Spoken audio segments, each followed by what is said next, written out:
Bienvenue si vous nous rejoignez sur ce plateau de la chaîne du bassin du Congo. Nous sommes ensemble pour un peu plus de 30 minutes d'information. Pour l'essentiel, suivez ces titres.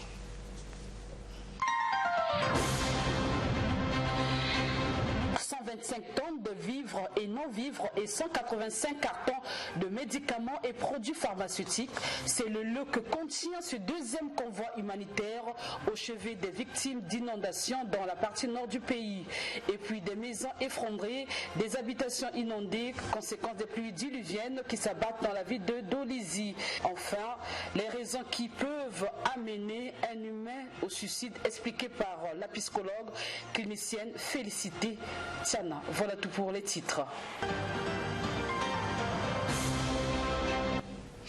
Vous venez de le suivre en titre. Nous allons ouvrir ce journal. Nous rendons dans le département du Niari où les habitants du quartier d'Imebeko à Dolisie ont été surpris au revers de voir leurs habitations inondées. Conséquence des pluies diluviennes qui s'abattent dans la ville de l'Orvers, dont les eaux ont fait déborder le lit de la rivière Pinari. Le point dans ce reportage de Giscard Maungu et Aurélien Zingi. Les populations du quartier d'Imebeko de Dolisie se sont réveillées ce jeudi, les pieds dans l'eau. La pluie qui s'est abattue ce jeudi a surpris par son ampleur. Jamais le quartier n'a vu ses ruelles être inondées. En tout cas, la pluie a commencé aux environs de 3 heures du matin. Elle a pris un peu de la calmie, 1 heure du temps après, vers les 4 heures. Mais les 30 minutes qui ont suivi, elle a redéclenché jusqu'à 7 heures du matin. Et pour une première fois, pratiquement 30 ans ou 25 ans d'existence dans le quartier, mais c'est un événement aujourd'hui. Dans des parcelles, dans la ruelle, les eaux de pluie faisaient leur loi. Documents administratifs, vêtements et autres objets de maison dehors. Et tout le monde était dans le désarroi. Pour se déplacer, tous les moyens étaient bons et ces 3 jeunes ont trouvé occasion pour se distraire aussi. Ce sont les eaux de la rivière le Pinari qui sont sorties de leur lit, inondant au passage des maisons. Tout est déjà dehors, les enfants dehors. Heureusement que c'est venu après minuit. Si l'événement s'est passé avant minuit avec une fête, je ne sais pas comment d'autres parents devaient se réveiller. Le préfet du département du Niari est descendu ce vendredi sur le terrain pour constater les dégâts par lui-même. Et parlons toujours de ces eaux qui débordent avec des conséquences incalculables. Un convoi humanitaire chargé de 125 tonnes de vivres et non-vivres et 185 cartons de médicaments et produits pharmaceutiques qui vient de quitter Brazzaville ce samedi. Il est destiné aux victimes des inondations dans les localités de Tikapika, Wesso, Bouya, Makwa et bien d'autres localités nord du pays. Le point dans ce reportage de Léonie Tsoumou et Gingolo. C'est un deuxième convoi humanitaire à destination de la zone nord du pays, après le premier convoi qui a pris le départ le 24 décembre dernier au port autonome de Brazzaville. 125 tonnes de vivres et non-vivres et 185 cartons de médicaments et produits pharmaceutiques pour venir en aide aux populations sinistrées victimes des inondations dans les localités de Tikapika, Makwa, Wesso, Bouya et bien d'autres. Ce convoi routier a pris le départ samedi à l'Institut des jeunes sourds sous l'œil vigilant de la ministre des Affaires sociales et de l'Action humanitaire. Dans ces 3 camions qui vont aller jusqu'à Wesso, ils vont déposer chaque équipe. Dans les véhicules, vous avez 7 équipes. Dans le bateau, c'est 6 équipes. Donc en tout, 13 équipes. Et ces 13 équipes vont travailler avec les équipes locales. Donc, on va distribuer ce qu'on va apporter, mais les équipes vont aussi évaluer les besoins réels. Parce que ce qui part L'évaluation était basée sur ce qu'on appelle une évaluation rapide. Et à l'époque, nous étions à 50 000 personnes sinistrées. Et au moment où les équipes partent, nous sommes à plus de 180 000. Avant le départ, Antoinette Ndinganzondo a exhorté les chefs d'équipe à travailler de connivence avec les autorités locales pour la réussite de cette action. Pour rappel, 400 millions de francs CFA ont été mis à la disposition du ministère des Affaires sociales et de l'Action humanitaire pour assister 50 000 victimes des inondations, conformément à l'évaluation dite rapide faite dès la survenue de cette catastrophe naturelle. La deuxième évaluation fait état de 180 000 sinistrés actuellement. Léonie Tsoumou l'a dit dans ce reportage, peu avant le départ de ce convoi, Antoinette Ndinganzondo, ministre des Affaires sociales et de l'Action humanitaire, a exhorté les membres de ces 7 équipes à travailler ensemble avec les équipes locales pour plus d'efficacité et de transparence dans la distribution. On écoute Antoinette Ndinganzondo. Vous allez travailler comme une équipe. Discipline, discipline, discipline et encore discipline. Vos problèmes, vous les laissez ici à Brazzaville. Et là-bas, vous allez travailler pour aider des gens qui ont besoin d'aide. Vous avez des vivres, ce que vous appelez en termes humanitaires, vivres, non-vivres et des médicaments. Les médicaments, avant de les mettre quelque part, il faut que vous soyez sûr que ces médicaments ne vont pas disparaître pour se retrouver chez quelqu'un qui va les vendre après. Vous avez le détail des médicaments, parce que les médicaments disparaissent souvent. Et après, les gens viennent, ils sont malades, on leur dit de payer, alors que c'est gratuit. Donc faites très, très, très attention.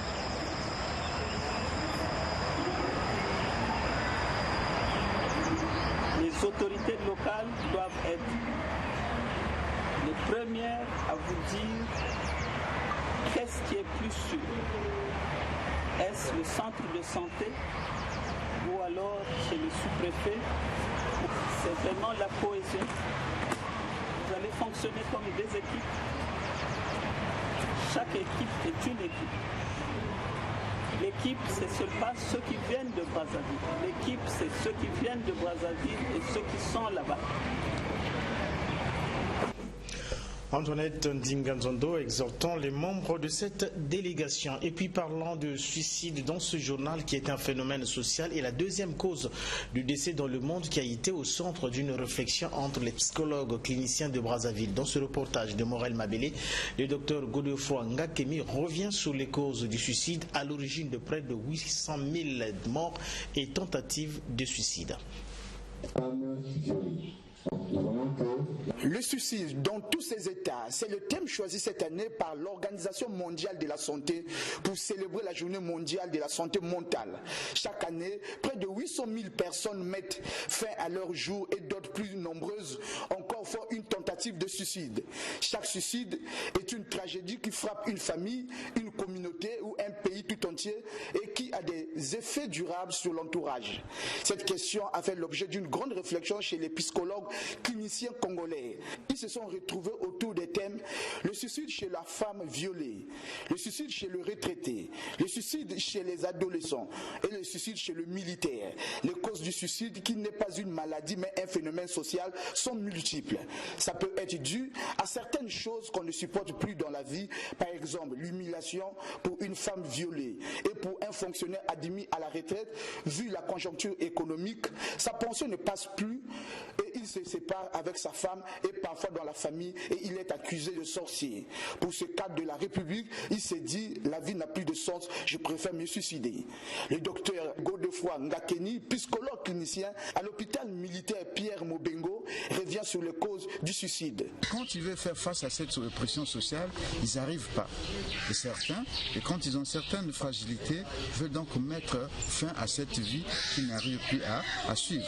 Alors le problème, c'est de donner des éléments à ceux qui sont autour, l'entourage, les soignants, de pouvoir déceler les individus qui sont en difficulté. Quand quelqu'un qui avait une vie collective commence à se retirer, à se mettre à l'écart, communique peu, ou encore commence à s'alcooliser, ou à tomber dans des conduites, les drogues et autres, qui commencent à avoir des comportements inquiétants, de faire des choses qui le mettent en danger. Il faut pouvoir déceler ces personnes-là pour les adresser aux services habilités pour qu'on puisse leur apporter une prise en charge psychologique pour éviter qu'ils fassent ce que nous appelons un passage à l'acte. Le suicide touche des personnes de tout âge et est la deuxième cause de décès dans le monde parmi les personnes âgées entre 15 et 29 ans.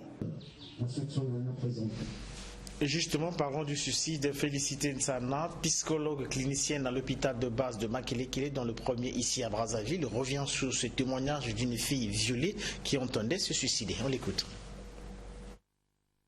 Dans nos maisons, dans nos familles, il y a des jeunes filles qui sont en train de souffrir.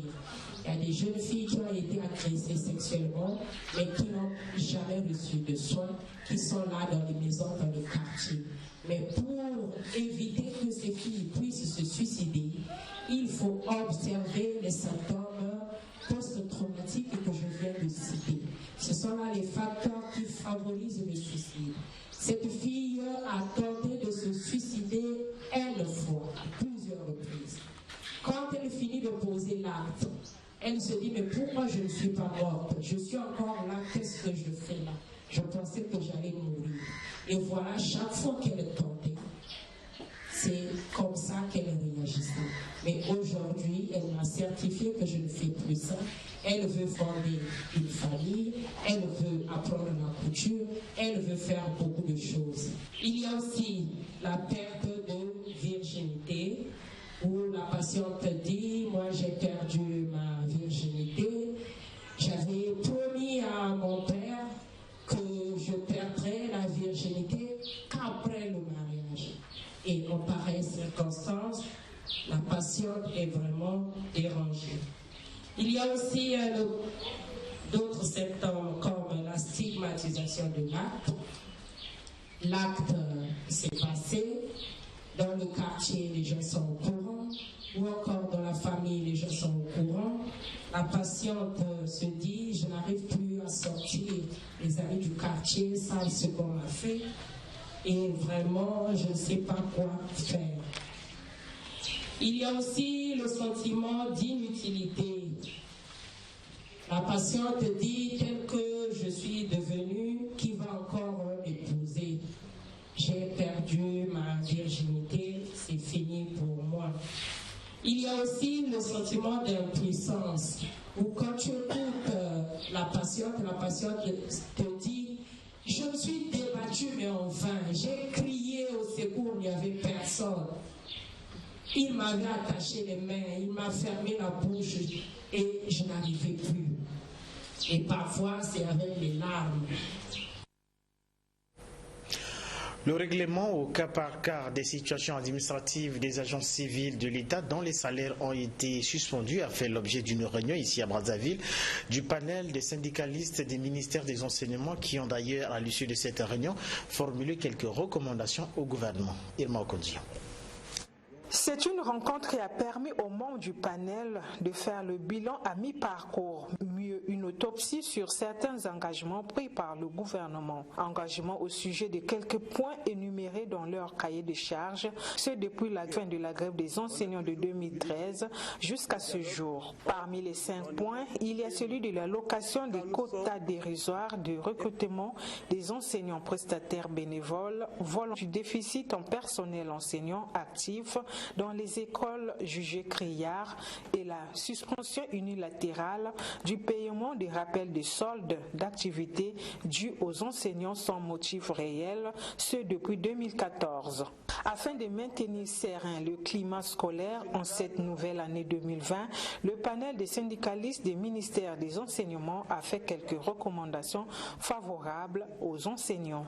Le gouvernement sait ce que nous avions retenu avec eux. Nous faisons là état des recommandations. Quand nous parlons des recommandations, vous connaissez la valeur juridique d'une recommandation.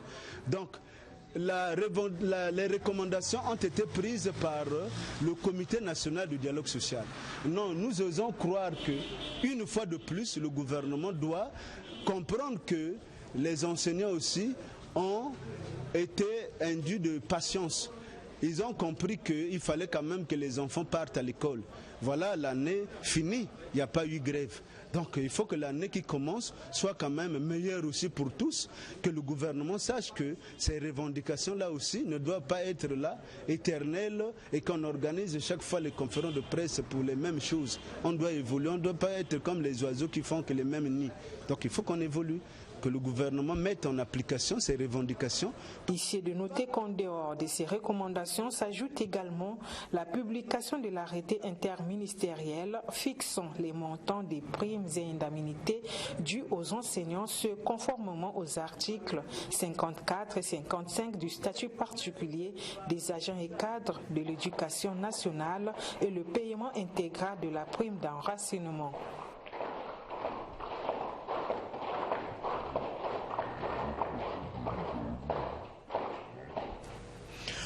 Le 5e congrès ordinaire du Parti congolais du travail qui s'est poursuivi ce samedi à Brazzaville aboutira certainement au renouvellement des instances, mais aussi et surtout à la nomination ou élection du nouveau secrétaire général du Parti congolais du travail. Aujourd'hui, la journée a été marquée par plusieurs déclarations des partis alliés, mais aussi organisations affiliées à cette formation politique. Le secrétaire général de la force montante congolaise, la jeunesse du Parti congolais du travail, Juste Bernadette Gavé, a souhaité que le PCT ne soit pas un refuge des délinquants au col blanc. Christy Mathiona.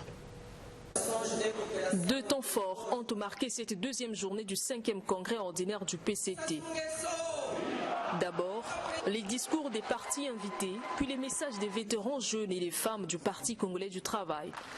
Ces partis partenaires du PCT venus d'autres pays d'Afrique, d'Europe et d'Asie ont saisi l'occasion pour réaffirmer leur amitié au PCT. Sur la liste, on peut citer l'UDPS de la RDC, le MPLA de l'Angola, le FPR du Rwanda, le PCC chinois et cubain et bien d'autres. Quant aux partis nationaux alliés au PCT tels que le MAR, le Club 2002, le MCDDI, pour ne citer que ceux-là, ces derniers ont assuré leur disponibilité de travailler toujours avec le PCT. Pour réitérer sa loyauté et sa fidélité. Autre temps fort ayant marqué cette deuxième journée du congrès, c'est le message des vétérans et les jeunes. Et Yafo Gaston, cofondateur du parti, lui a plaidé pour l'évolution des jeunes dans le parti. Il faut écouter les jeunes et leur donner les places de responsabilité, a-t-il indiqué. Le parti est arrosé par une jeunesse qui veut apprendre et se mettre en responsabilité. Mais il faut qu'elle soit en mesure d'écouter les anciens. Pour Juste Bernadette Gavé, le PCT ne doit pas être le refuge pour les auteurs de délits économiques et financiers. Camarades congressistes, depuis son élection à la magistrature suprême en 2016, le camarade président du comité central mène une lutte acharnée contre les antivaleurs afin d'améliorer la gouvernance de notre pays. Au moment où notre pays, le Congo, doit faire face à ses engagements envers les partenaires bilatéraux et multilatéraux, le Parti congolais du travail devrait s'investir pleinement dans la lutte contre les antivaleurs, notamment la corruption, la concussion, la fraude, le détournement des deniers publics et autres biens de l'État, le trafic d'influence et le clientélisme, pour ne citer que cela. Quoiqu'elle reste attachée au principe de la présomption d'innocence, la jeunesse souhaite que le PCT ne se transforme pas en refuge pour les auteurs des délits économiques et financiers ou de toutes sortes de mauvaises pratiques incompatibles avec sa devise, à savoir tout pour le peuple, rien que pour le peuple. À une année des élections, la jeunesse du PCT a demandé à Denis Sassou Nguesso de faire acte de candidature à la présidentielle de 2021. Comme les vétérans et les jeunes, les femmes, elles aussi, ont émis leur vœu d'accompagner Denis Sassou Nguesso, président de leur comité central, dans tous les combats, tout en rassurant leur implication dans le travail bien fait. Les femmes du parti formulent un vœu, celui d'avoir au sortir de ce congrès une orientation claire qui garantisse davantage d'efficacité au parti et une implication optimale de la femme dans la gestion du parti et de toutes les sphères de la vie. Le parti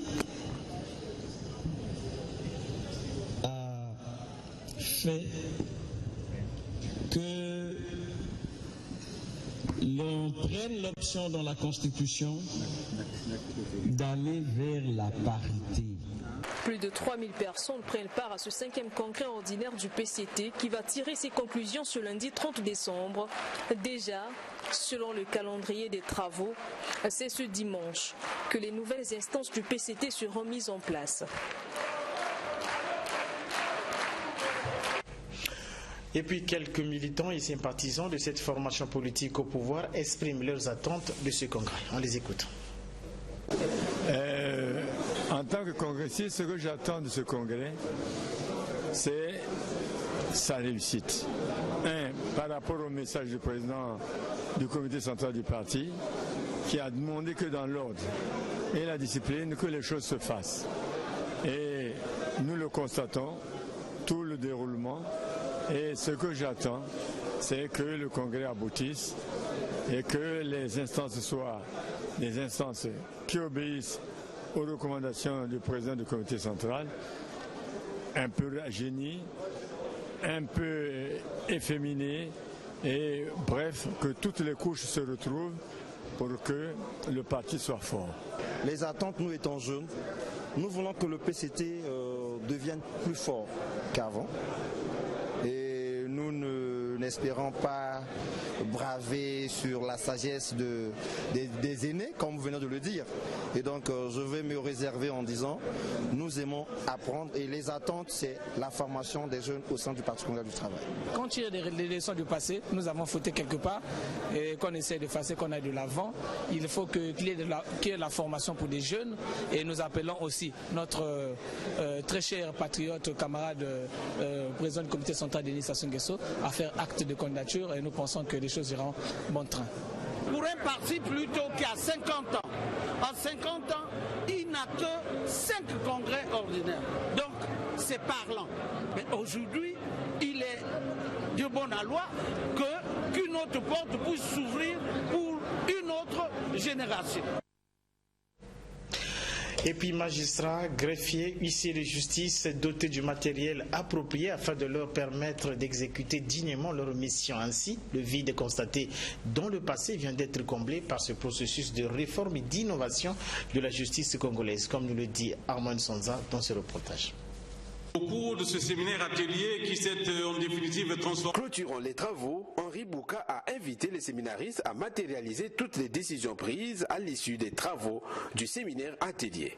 Un séminaire portant sur l'établissement des pièces d'exécution et la remise des registres des pièces d'exécution aux cours et tribunaux du Congo, tout en rappelant le travail de chacun.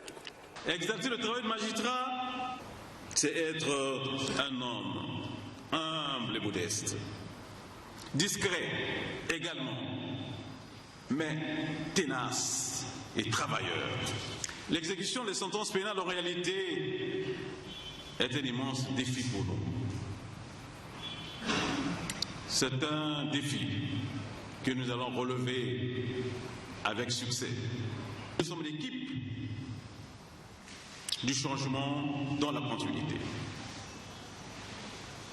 Et nous sommes engagés à faire en sorte que, assez rapidement, nous-mêmes, au sein des cours et tribunaux,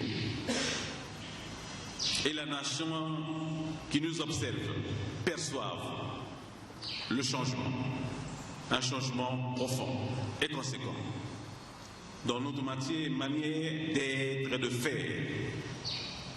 Les séminaristes composée essentiellement de magistrats, de greffiers et de huissiers de justice, ont été dotés du matériel, des pièces judiciaires et des registres afin de leur permettre d'exécuter soigneusement leurs missions confiées.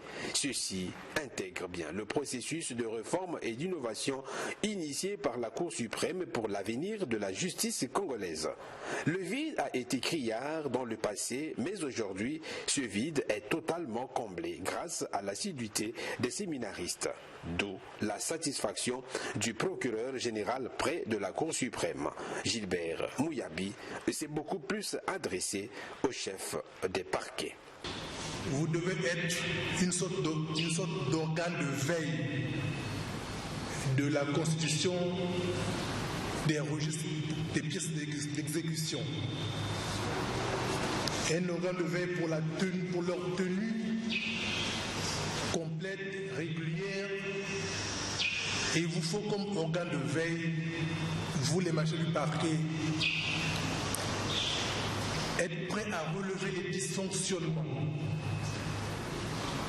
dans leur établissement, attirer l'attention des présidents du tribunal de grande instance, des greffiers en charge de cette activité.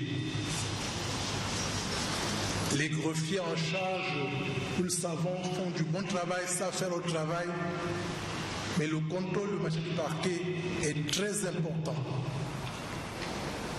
2020, année de grands défis pour la justice congolaise. Et chacun est invité à se mettre au travail, a ajouté Gilbert Mouyabi.